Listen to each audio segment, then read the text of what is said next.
Within You is the Power, Part 2 of 4, by Thomas Hamblin. Chapter 5, Success. What is meant here by success is the achievement of something worthwhile that shall make the world better and richer, and add something to the common good. Our sphere in life may be very humble, but if we overcome our own weaknesses, help others along life's pathway, and do our daily work better than we need, our life cannot be other than successful. If at the end of our life we can be thankful for it, realizing that we have made the best possible use of it, we have achieved real success. Success, to be unillumined, may mean the accumulation of wealth and the winning of fame, yet those who give up their lives to the acquirement of these things are the greatest failures in life. They gain wealth, it is true, but they find that their money can buy only those things that bring no satisfaction, that it cannot purchase for them any of the things which are really worth having. Success of this hollow kind can be won, but at too great a price. The greatest teacher of all once said, "For what shall it profit man if he gain the whole world and lose his own soul? What does it profit a man if he gets on at the cost of happiness, health, joy of living, domestic life, and the ability to appreciate nature's beauties and simple pleasures? Yet man must be a striver. He must be forever seeking better things and to express himself more perfectly. One who drifts through life, making no effort to rise to better things, is not worthy of the name of citizen. Man, if he is to be worthy of the name, must be forever striving, overcoming, rising. Failure in life is always due to weakness of character.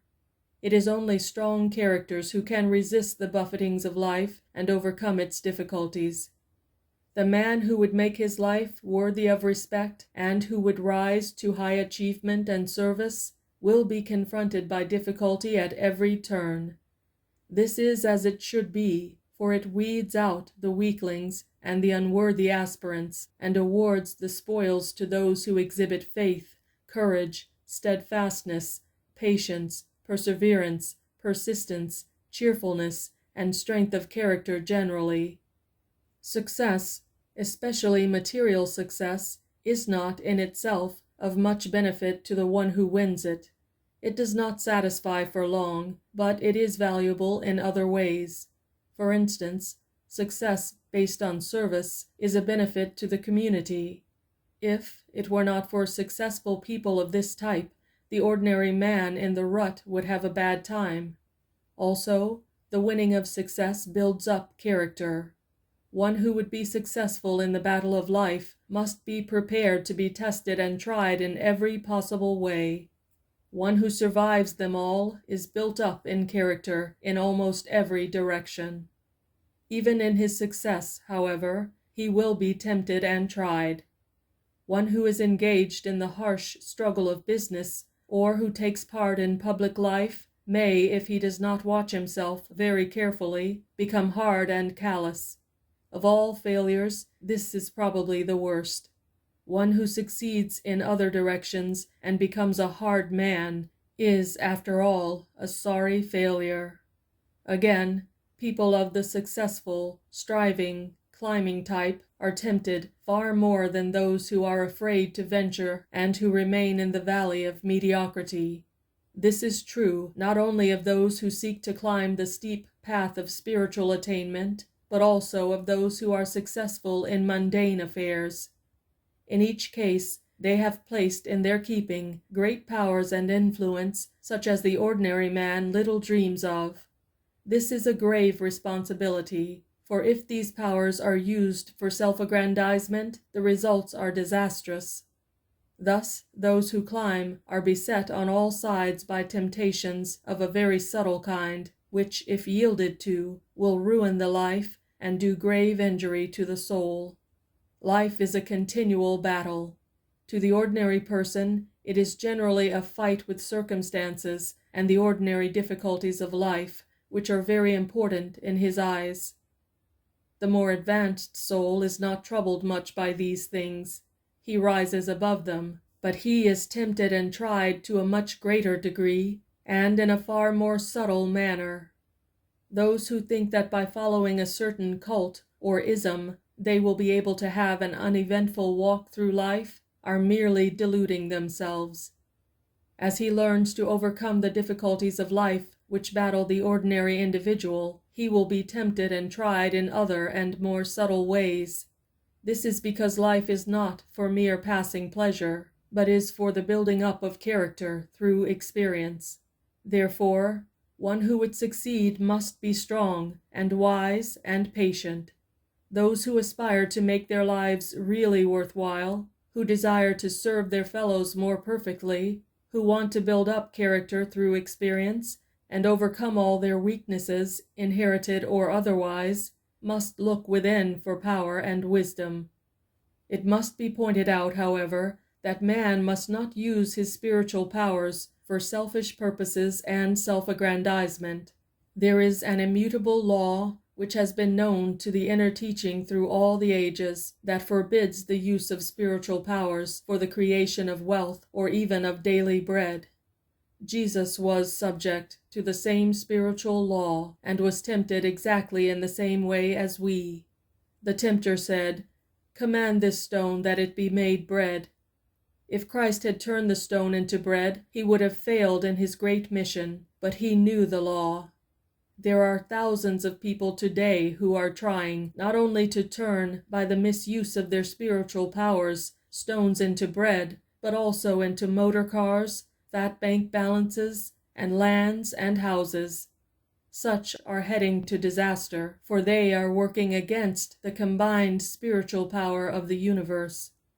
The enemy of souls offers those who have learned to tap the inexhaustible power of the universe, and those who have discovered that they are sons of God, wealth, power, pomp, the applause of men, the glittering things that perish, if only they will misuse their God-given power. Like Jesus, they must refuse.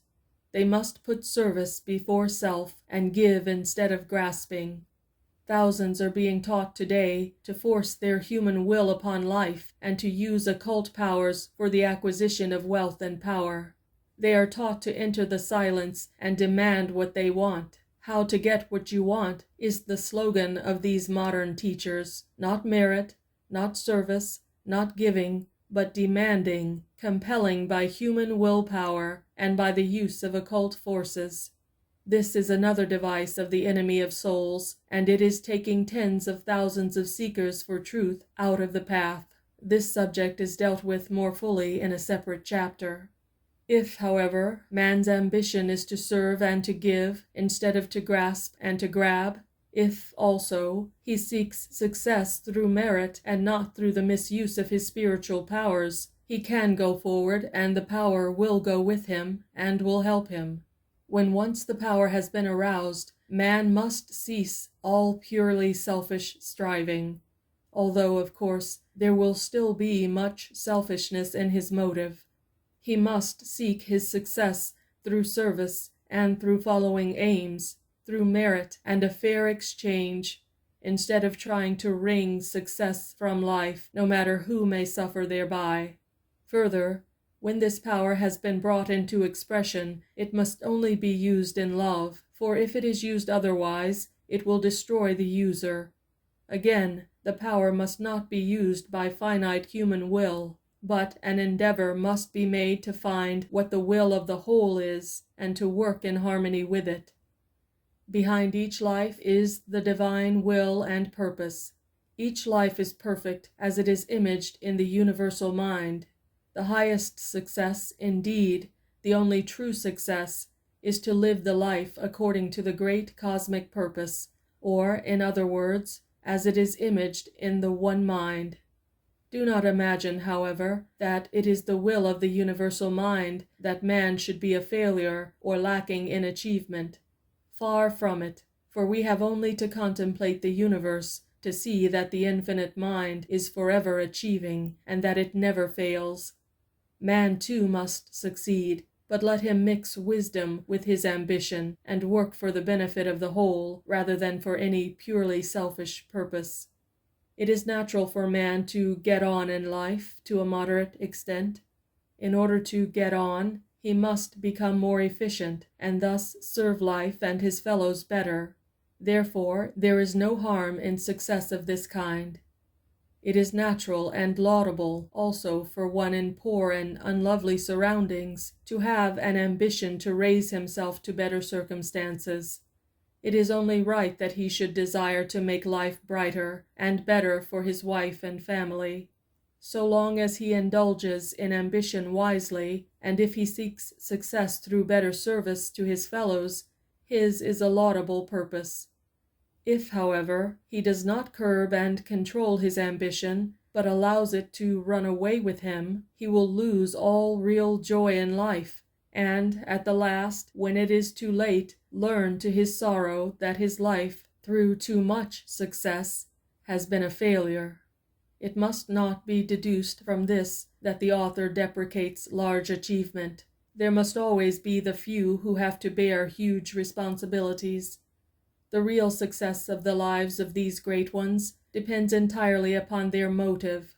If they seek merely power, fame, and self-aggrandizement, then their life, no matter how it may appear otherwise, can be only a failure. The writer's experience has been that it is necessary that we should always be progressing, achieving, overcoming, and endeavoring to succeed. One of the greatest laws of the universe is progress. Therefore, it is fatal to stand still. We must go forward. We must achieve. We must accomplish things. If we do so, we may find that many things which cost us much effort and hard work are not worth the having, yet all the time we are learning through experience and are being strengthened and prepared for greater things. Through repeated failure to find true satisfaction, we arrive finally at true knowledge, wisdom, and understanding. We are wise, then, if, with the world at our feet, we can be satisfied with a very moderate material success and turn our attention and aspirations to higher and better things. In concluding this chapter, let it be pointed out that success and achievement will not drop ready-made from heaven into your lap. All who succeed are gluttons for work, toiling whilst others play and sleep. All teaching to the contrary is erroneous. To think that success is going to come to you when it is unmerited simply because you make use of affirmations or employ mental treatments is folly of the first water. On the other hand, to use the inner forces in an occult way so as to compel material things or success, so-called, in any shape or form, to come to you is black magic. One who stoops to such practices becomes a black magician, earning for himself a terrible retribution. There is only one way to succeed in the affairs of life, and that is by raising oneself to greater usefulness and service. By doing things better than they have been done before, by bearing greater responsibility, you serve humanity better, and therefore merit success. It is more blessed to give than to receive, said the Master, and this is true, even in the practical and material affairs of life. First, you must give better and more valuable service. In other words, deserve and merit before you expect to see it materialize. You must sow before you can reap. You must become too big for your present position before you are capable of occupying a larger one. You must grow and expand in every possible way, and as you grow, so will your success increase. Outward success is only a reflection, so to speak, of what you really are, and a result of greater and more valuable service to humanity. It requires great effort and determination to get out of the rut, but so long as your ambition is not ignoble or selfish, there will be found within you power sufficient for all your needs. To win success, either in the hurly-burly of life or the more difficult path of spiritual progress, demands imagination, vision, courage, faith, determination, persistence, perseverance, hope, cheerfulness, and other qualities. These are all to be found within. All these qualities lie more or less dormant within, and can be called into expression if we believe that infinite power is ours. Again, however, must the warning be repeated that this power must not be used for selfish self-aggrandizement. Still less may it be used, or rather misused, either to influence or dominate others. If this power is misused, the results are terrible and disastrous. Therefore, use the power only for the achievement of good and noble aims, and in service which shall enrich the life of your fellows, adding to the common good. Having arrived at this stage, you must go forward. There can be no holding back. Ever onward, the divine urge is sending you to greater achievement and accomplishment. Just as surely as the planets must revolve around the sun and fulfill their destiny, so also must you go forward.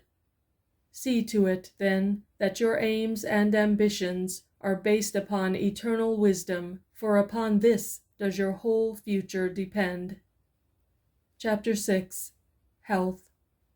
It is impossible, in a little work of this description, to explain why it is that one person inherits a weak and ailing body, and another enjoys a strong and robust constitution.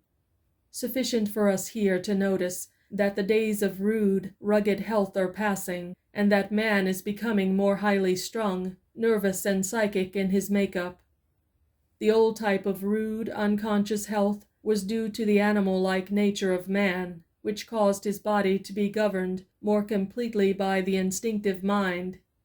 Less evolved humans are not affected, apparently, by the mental storms, psychic changes, and spiritual disharmonies that disturb the health of the more evolved types. We have an illustration of this in the case of some forms of insanity. The patient goes out of his mind, with the result that his bodily health becomes wonderfully good. The instinctive mind takes control of things, and rude, robust animal health is the result. When the patient was sane, and his mind filled with worry, ambitions, plans, cares, lusts, hates, and griefs, he was probably very far from well. This would be due to the disturbing effects of his thoughts and uncontrolled emotions. When, therefore, his conscious mind gave way, and he became happy in an imbecile way, he ceased to think of these disturbing things, with the result that the instinctive animal mind was able to work undisturbed. It is of no use sighing for the good old times, when people were rugged and strong, in the way that savages are rugged and strong, for evolution has decreed that man shall change into a higher and more nervous and sensitive type. In this sensitive type, wrong thoughts and emotions quickly produce pain and suffering. The majority of people do not know what good health is. Not only do they suffer from minor ailments such as headaches, indigestion, rheumatism, neuritis, but they also never feel hearty or completely well. They are strangers to the joy of living. Life does not thrill them. Nothing quickens their blood. They have no moments of vivid ecstasy. In other words, they do not live. They merely exist at a poor, dying rate. Again, the majority of people are susceptible to infectious diseases and epidemics, yet, if they were really well, they would be immune. Instead, however, of seeking immunity through health, they are seeking it through the use of vaccines and serums, thus adding to the burdens which the body has to bear. All attempts in this direction are bound to end in failure, for as fast as one disease is suppressed, another one will appear. Many people look upon disease and sickness as inevitable. Yet the truth is that health is the normal state, and ill health an abnormality. In tracing back ill health to its source, we find, first of all, that it is due to disobedience of natural law. Large numbers of people break nearly every known natural law of health, and are surprised that they become ill. Yet the wonder is that they are as well as they are. Yet, while obedience to nature's laws and the use of nature-cure methods will carry us a certain part of the way, we find that there must be causes even deeper than those which are physical. We are confronted by the fact that there are many people who obey every known physical law of health, who bathe, exercise, breathe, eat and drink scientifically, who adopt nature-cure methods instead of drugs and serums, who yet cannot find health. Therefore, we must search deeper and go to the mind in order to discover the cause of ill health.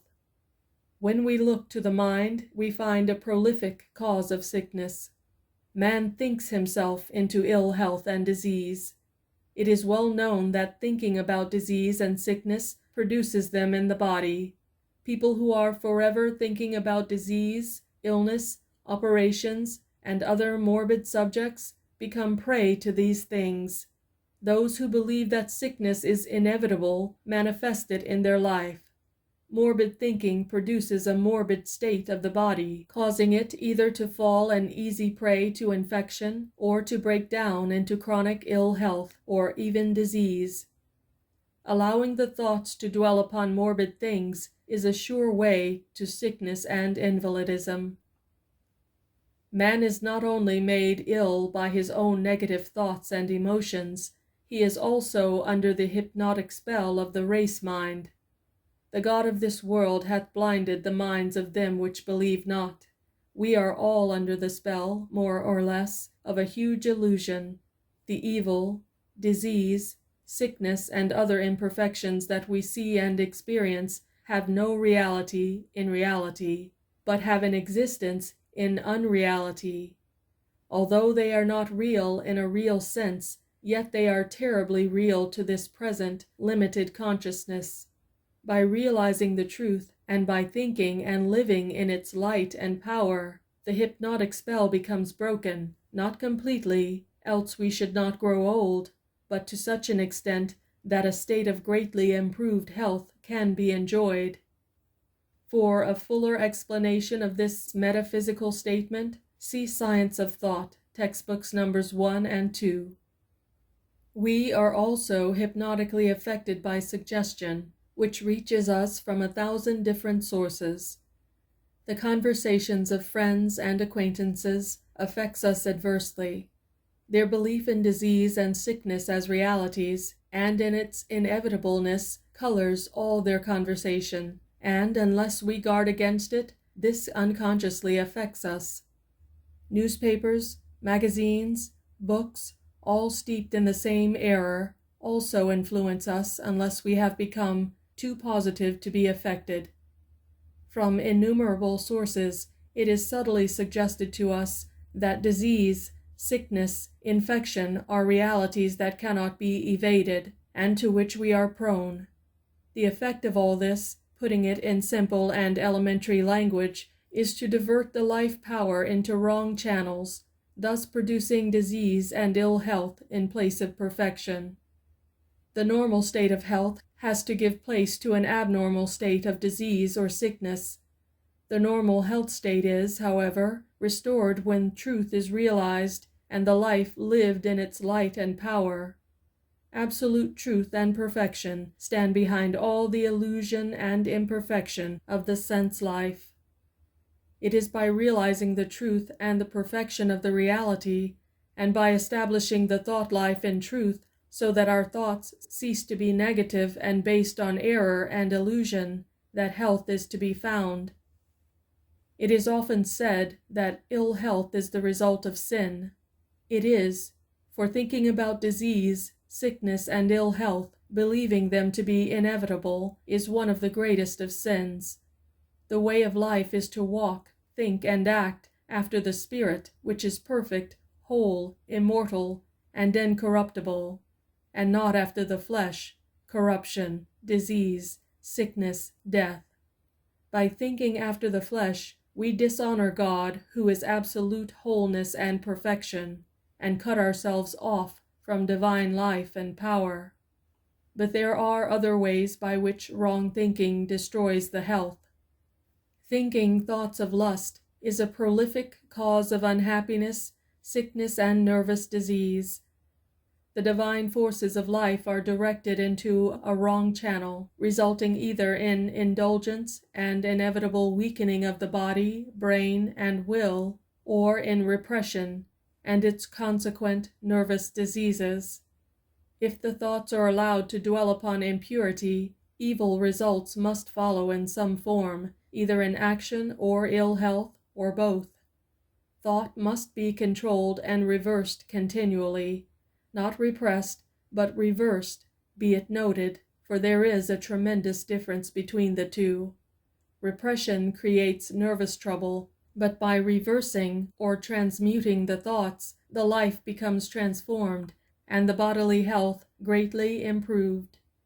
Further, indulging in thoughts of hate, resentment, ill will, fear, worry, care, grief, and anxiety produces ill health, and by lowering the tone of the body, lays it open to infection and disease. We therefore see that the state of the mind and the character of the thoughts are important factors which cannot be ignored. It is useless to treat either ill health or disease if they are merely the external effects of hidden causes of the mind. In order to effect a cure, we have to get back to the cause of the trouble. Thought control is a great assistance.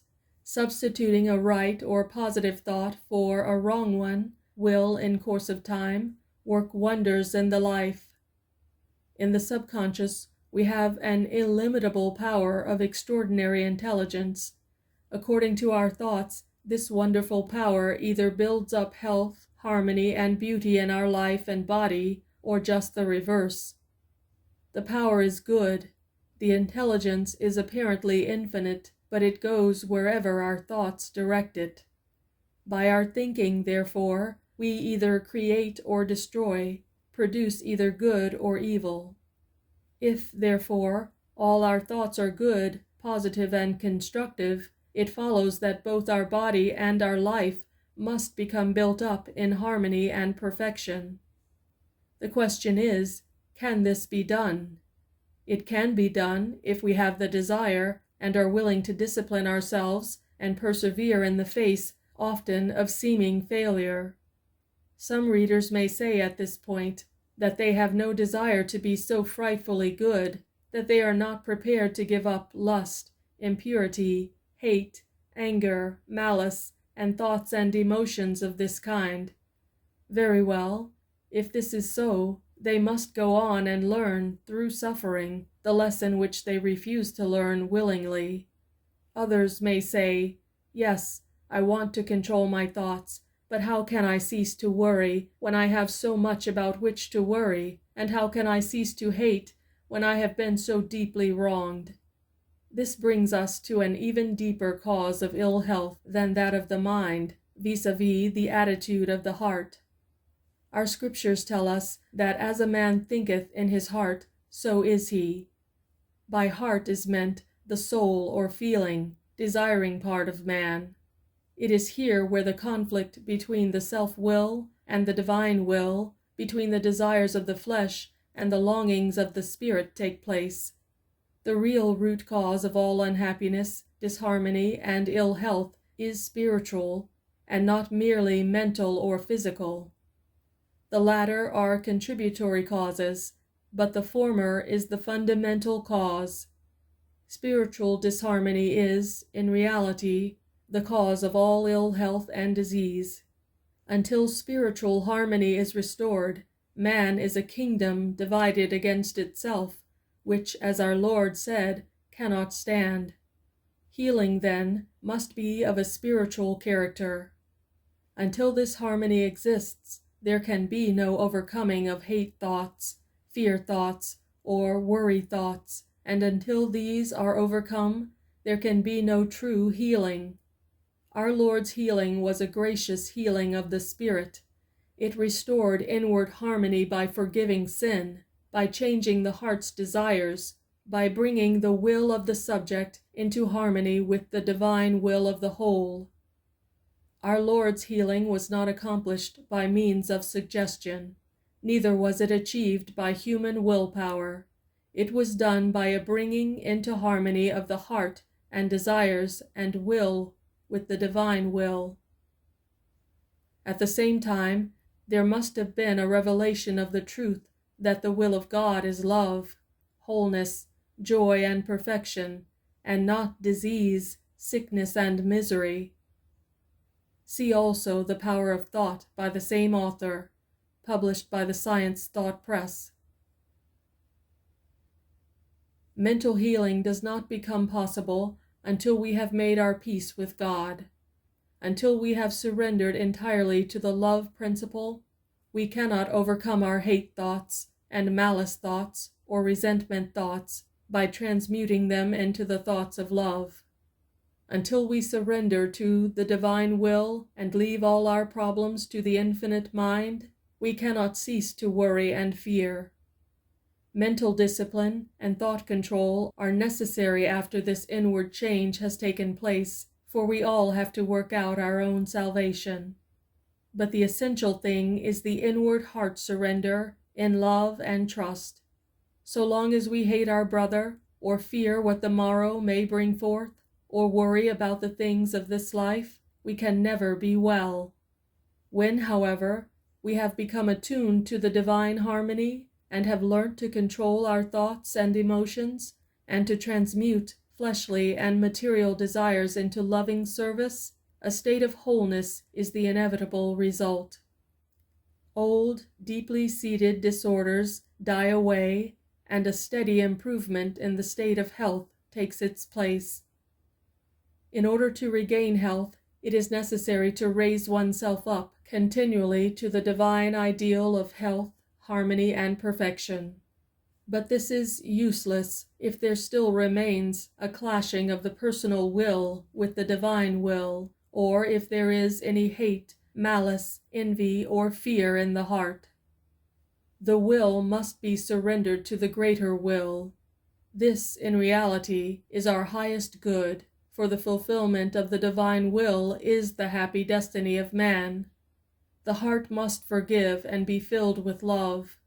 Fear must be cast out and replaced by confidence and complete trust before we can enter into that happy, carefree, restful state which is necessary for healing. Health is harmony, a delicate balance and adjustment between spirit, soul, mind, and body. This harmony is dependent entirely upon the greater harmony between ourselves and God. So long as there is a conflict of will, so long as there is hate or resentment, so long as there is selfishness, or while there is fear, this harmony cannot exist. Therefore, the bedrock cause of health is spiritual harmony, all healing being a restoration of harmony between man and his divine source. When this harmony is restored, man is no longer a kingdom divided against itself, for he becomes established in unity. He works with the universe and the divine laws of his being instead of against them. The divine life and power flow through him unimpeded, promoting perfect subconscious functioning. His thoughts become cleansed at their source. Create in me a clean heart, O God, and renew a right spirit within me. Cleanse thou me from secret faults. He becomes free from the hypnotic spell of the race mind. His eyes, through the intelligence of the divine spirit, become opened to the truth. Therefore he is no longer blinded by the prince of this world. In the divine union he becomes free. In Christ all are made alive. The subject of grief and its effect upon health has purposely been left to the last. No amount of right thinking will prevent bereavements in this life. These form part of the necessary discipline of life, and it depends entirely upon how we meet our trials, whether they shall be hurtful or the greatest possible blessing. By rebelling against life's discipline, griefs become hurtful, but the hurt is not in the bereavement itself, but in the attitude of the mind and heart. Until the soul is able to drink the cup of sorrow willingly and say, "Thy will be done," bereavement is hurtful. destroying both health and happiness. The cause of the hurt is, however, in the hardness of the heart, and not in the bereavement itself. There must, therefore, be submission and an acknowledgment that the discipline is necessary.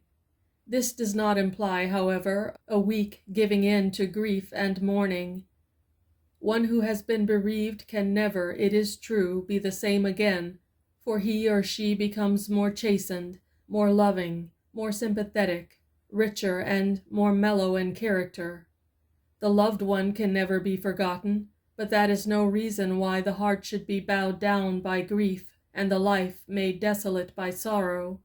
In such cases, true religion, not religiousness, is the only thing that can satisfy the soul, harmonize the mind, and heal the body. To be established in truth, knowing that all is well, that God makes no mistakes, and that there is, in reality, no death but only change, is the only way by which bereavement can be made to be a blessing in disguise.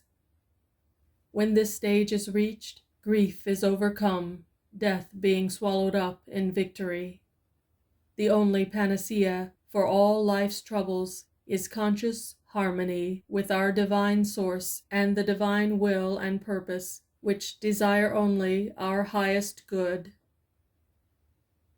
End of Within You is the Power, Part 2 of 4, by Henry Thomas Hamblin.